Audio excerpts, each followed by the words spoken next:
When Nabi sallallahu alayhi wasallam said, as in the hadith of Abu Hurairah radiyallahu anhu, that if any one of you finishes his tashahhud, so he's done his tahiyyat at the end of the prayer, whether it's a voluntary prayer or an obligatory prayer, and Nabi sallallahu alayhi wasallam said, just before you exit the salat, فَلْيَتَعَوَّذْ بِاللَّهِ مِنْ أَرْبَعٍ. That's a command.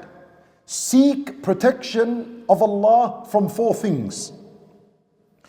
And he mentioned min ʿadhābi-jahannam, from the punishment of the hellfire, wa min ʿadhābi-l-qabr, from the punishment of the grave, wa min fitnati-l-maḥyā wa-l-mamāt, wa min fitnati-l-masīḥi-d-dajjāl, and from the fitna of life.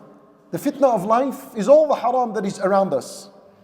And from the fitna of death, the fitna of death is the final moments just before your soul comes out of your body, and the shaitan will appear to you, and he will try to cause you doubt in your deen, and in the belief that Allah is one, and in the Messenger sallallahu alayhi wasallam, and in the religion of Islam. He'll try to cause you to doubt these matters. So seek Allah's refuge and seek Allah's protection from the fitna of death and from the fitna of Dajjal. And if you pay attention, there are 3 fitan that were mentioned in this dua. The fitna of life in general, all the haram that is around us, the fitna of death, and the fitna of Dajjal. 2 of these 3, which is the fitna of death and the fitna of Dajjal, if a person was to fall in it, there is no chance for this person. He dies a disbeliever. There is no repentance and there is no turning back.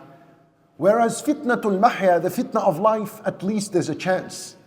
If a person fell into a fitna in this life, a fitna of wealth, or women, or social media, or whatever it is of the haram, at least there's a chance. And how many have turned back to Allah Azza wa Jal, repented, rectified and reformed and corrected their way and their relationship with Allah Azza wa Jal. And this is the importance of this dua.